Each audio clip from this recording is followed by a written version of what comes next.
Bonjour à tous. Bonjour à tous. Je suis Florent Pellissier, chef de produit HoloLens et réalité mixte chez Microsoft. Et aujourd'hui, durant les 20 minutes qui nous sont consacrées, on va parler beaucoup de cas d'usage et de projets concrets, à savoir ce qu'on peut faire concrètement et ce que font concrètement aujourd'hui beaucoup d'entreprises françaises avec HoloLens. Alors, juste avant, je vais commencer par une petite question parce qu'on me l'a encore souvent posée ce matin et ça me semblait important de revenir sur ce sujet. Qu'est-ce que la réalité mixte? C'est vrai qu'on entend parler de réalité augmentée, on entend parler de réalité virtuelle. De plus en plus, on entend parler de réalité mixte. On a un village, Windows Mixed Reality. Et donc, en fait, de façon très simple, la réalité mixte, c'est le mélange et la conjugaison des mondes réels, physiques, donc ce qui nous entoure, cette salle, ces chaises, nous, avec des éléments virtuels qui vont prendre la forme d'hologrammes. Ce qui est intéressant, c'est que ces éléments virtuels qui prennent la forme d'hologrammes, ils vont tenir compte des contraintes physiques du monde réel. Donc je vais pouvoir poser ces hologrammes, notamment sur des tables, contre des murs, etc. Donc les cas d'usage vont être assez différents de, par exemple, simplement la réalité augmentée, qui est un filtre d'informations à travers le prisme d'un écran.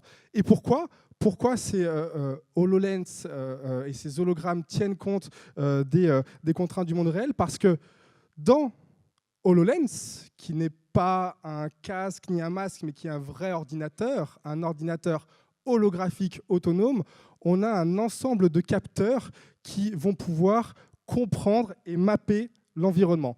Et ça, c'est plutôt intéressant. Il y a une petite animation qui vous montre tout ce qu'on a à travers le HoloLens. D'ailleurs, elle passe pas forcément, cette animation, c'est pas grave. Mais en fait, on a un ensemble de capteurs. Du coup, pour faire simple, vous connaissez Kinect et Xbox.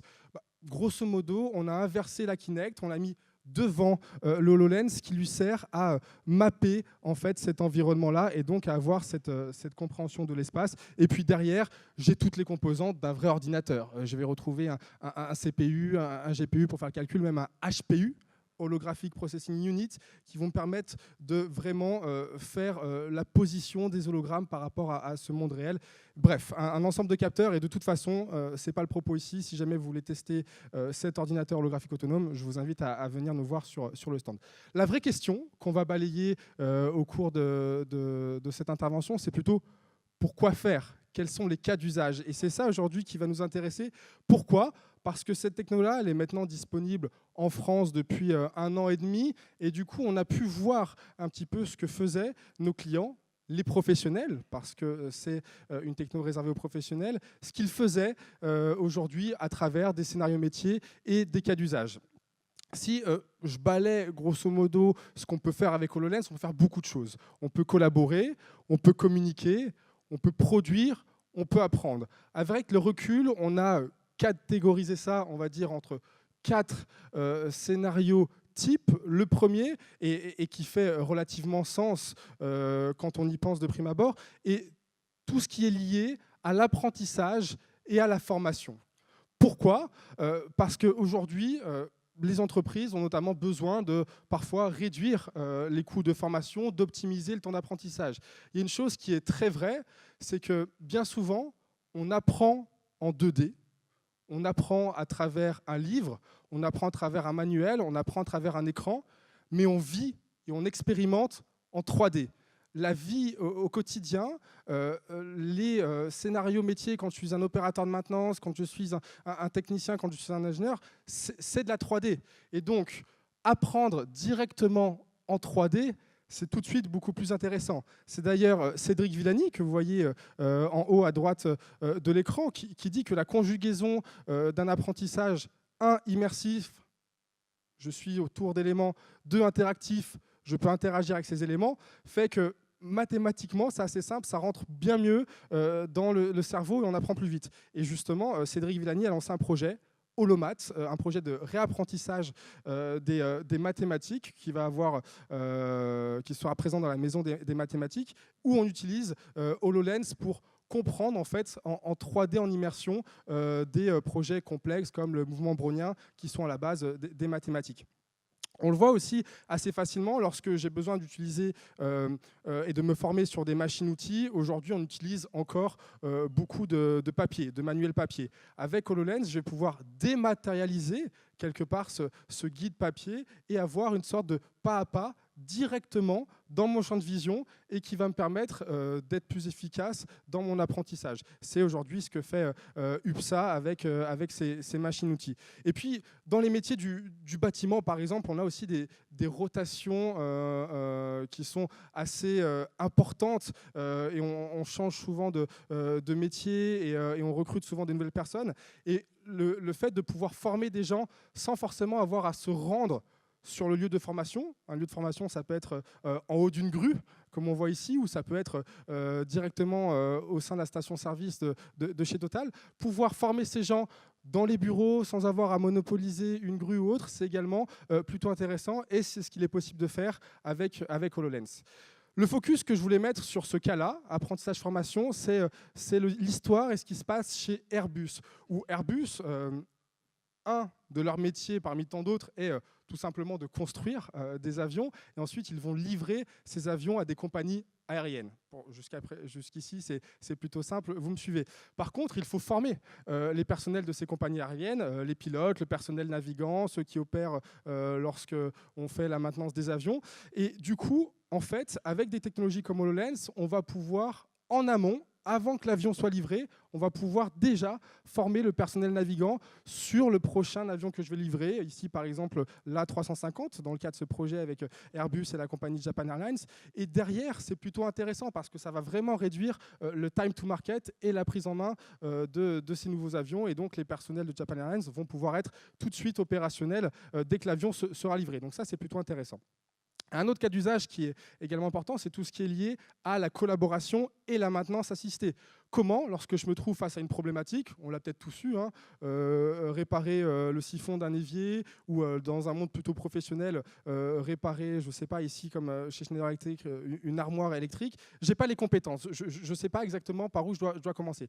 Avec HoloLens, je vais pouvoir avoir également une sorte de tutoriel ou une personne, un expert qui va me guider et qui va lui m'apporter cette expertise, moi, dans mon environnement. On va pouvoir utiliser du coup la technologie, par exemple Skype, puisque c'est un vrai PC, un vrai ordinateur. J'ai des logiciels de collaboration comme Skype, et une personne qui sera derrière son bureau va, elle, voir ce que je vois grâce à la petite caméra frontale qu'on a devant HoloLens et qui va du coup me guider dans l'intervention. Et elle, depuis son PC, à son bureau, va annoter des choses sur l'écran qui vont apparaître moi, dans mon champ de vision et vont me guider à l'aide de flèches, à l'aide de cercles, etc.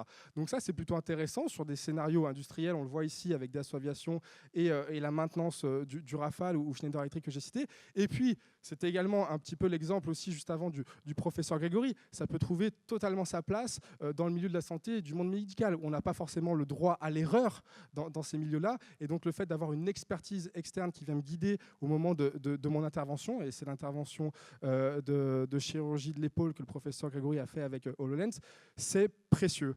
On peut également avoir des scénarios autour de la télémédecine. Lorsque j'ai besoin d'une expertise pour détecter qu'en effet, le patient qui est en face de moi a fait une attaque cardiaque, le fait d'avoir un expert, un médecin qui est à distance et qui détecte les signes, parce que moi, je n'ai pas ce niveau de connaissance, ça peut également être précieux. L'exemple là-dessus, c'est celui d'Areva, où du coup, dans des milieux, on va dire, dangereux comme ceux des centrales nucléaires, on utilise ce type de technologie-là pour faire appel à des experts à distance qui vont me guider lorsque je rentre dans le noyau de cette centrale pour faire un scénario de maintenance. Troisième cas d'usage, tout ce qui est autour du design et de l'aide à la production. Et là, c'est comment, lorsque je suis, moi, opérateur sur une chaîne de production, que ce soit dans une usine, que ce soit sur un chantier naval, comme ici avec Naval Group, ou l'usine Sidel, ici d'embouteillage, comment je me fais aider et comment j'amène l'information au bon endroit. Donc l'information au bon endroit, ça peut être un manuel d'utilisation que je vais remplacer. Si je prends l'exemple concret de Naval Group, une frégate navale, c'est comme un appartement, c'est comme une maison. Il y a plusieurs corps de métier qui s'enchaînent. Il y a le chaudronnier, il y a l'électricien, etc. Lorsque moi, j'interviens pour placer mon tuyau, je dois savoir si le tuyau que je place ici, il ne va pas gêner derrière l'électricien qui, lui, va avoir ses fils d'électricité. Et donc, dans HoloLens, je peux voir en amont le passage a priori du fil électrique et je peux savoir que si je monte mon tuyau ici, ça ne va pas le gêner. Ça paraît trivial, mais c'est hyper important lorsqu'on doit travailler sur des gros chantiers et enchaîner de multiples corps de métier. Sur d'autres industries, comme l'industrie automobile ou l'industrie de la construction ou de bâtiments, on travaille beaucoup avec des maquettes en argile pour l'automobile, des maquettes en carton ou autre pour le bâtiment. Là, je vais pouvoir travailler sur des maquettes numériques. Donc, ça va être plus simple. Ça va favoriser la collaboration. Je vais pouvoir l'avoir et échanger autour de plusieurs endroits. Je peux être plusieurs personnes, chacun avec un HoloLens, et on va valider le design d'un produit. Donc ça, c'est relativement intéressant parce qu'en plus, on a les mains libres. Et donc, lorsque je suis en production, j'ai besoin de garder mes mains libres pour avoir ma perceuse, mon tournevis, ce genre de choses. Ce n'est pas forcément quelque chose qui est possible aujourd'hui avec la réalité virtuelle. C'est possible, par contre, avec la réalité mixte et HoloLens.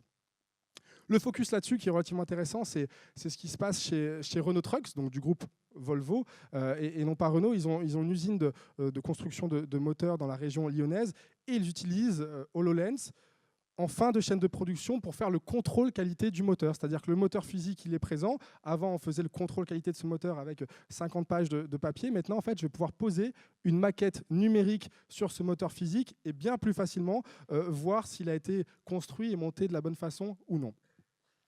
Le dernier point, qui est relativement intéressant également, c'est tout ce qui est lié à comment j'utilise ce type de technologie-là pour de la communication, pour de l'engagement client. Comment, avec ce type de technologie comme HoloLens, je peux maximiser l'impact et l'image de marque? Comment je vais me démarquer de la concurrence? Et ça, c'est un enjeu crucial, notamment dans le secteur du retail et de la distribution. Les exemples que je vous ai cités précédemment, on a beaucoup parlé éducation, santé et monde industriel. Là, ça va être plutôt des cas d'usage qui vont avoir lieu auprès d'acteurs du monde du retail et de la distribution. L'exemple premier que vous voyez ici au milieu, c'est celui de Rémy Martin. Donc Rémy Martin, c'est une marque de cognac. Et donc dans leur magasin ou dans leur corner store, au lieu de proposer une expérience d'achat simple, aller chercher la bouteille de cognac sur l'étagère, ils font plus que ça. Ils proposent un vrai storytelling, c'est-à-dire qu'à travers HoloLens, qu'on va mettre sur la tête des clients, on va venir raconter une histoire. On explique d'où vient ce cognac, comment il est fait, comment il est distillé en Charente, où est la Charente, etc.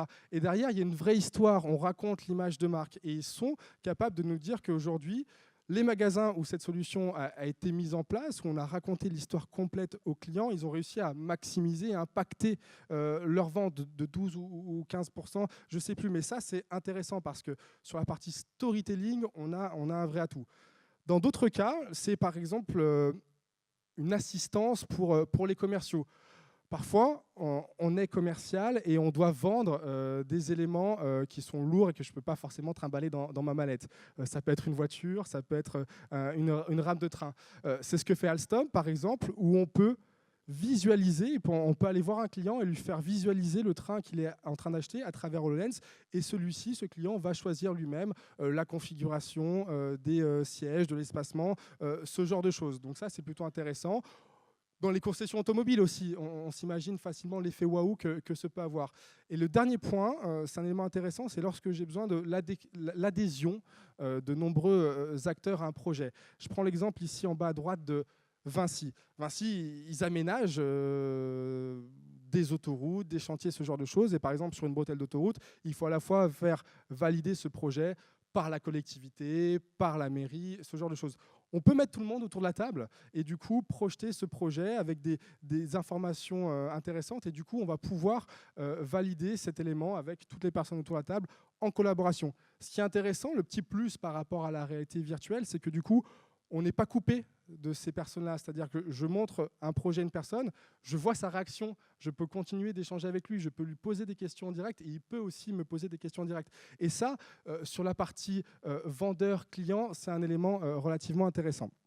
Le focus sur ce dernier point, je vais le faire avec Fabrice Barbin, dirigeant de la société Synergies. Fabrice a lancé un projet avec Orange, un projet de parade connectée sur de l'engagement client, et tu vas nous en dire un petit peu plus durant les 5 minutes restantes. Oui, tu l'évoquais sur les scénarios retail. Un des enjeux qu'on a, c'est finalement comment est-ce qu'on génère de l'engagement consommateur, comment est-ce qu'on continue à faire venir sur le point de vente physique. C'est certainement pas en proposant la même chose que ce qu'on peut faire dans son canapé sur le web. Et donc c'est un des enjeux de trouver finalement comment offrir une expérience qui va être originale, qui va être remarquable au sens qui se remarque, qui est pérennisée. C'est sur ce type de sujet que nous a engagé Orange pour imaginer sa parade connectée, sa parade de Noël. L'enjeu, c'était de faire venir les consommateurs sur les points de vente pour leur trouver une manière de faire découvrir les produits en vente dans les stores, mais de manière originale. Donc on l'a fait en mixant à la fois de l'objet physique, vous allez voir tout à l'heure en vidéo des robots physiques, une chorégraphie de robots physiques, et en intégrant également, pour ceux qui revêtaient les HoloLens, d'hologrammes présentant différents produits en vente dans ce magasin, mais mis en scène et interagissant avec le consommateur. Donc vraiment l'idée de mixer du virtuel et du réel. La parade connectée, ça a été quoi? Ça a été une opération qui a été faite en itinérance, puisqu'on a couvert 50 sites en France, donc principalement les mégastores et les magasins Orange traditionnels. Ça tournait pendant tout le mois de décembre, donc vous l'avez peut-être vu dans le magasin Orange proche de chez vous. Et ça a été 8 équipes qui ont été mobilisées, qui ont fait de l'itinérance comme ça quelques jours sur chacun des sites. Si on essaie de mettre un peu de visuel là-dessus, ça donne des petites choses comme ça. Ça, c'est le teaser qui a été produit par Orange. C'est pas la bonne vidéo là, du coup.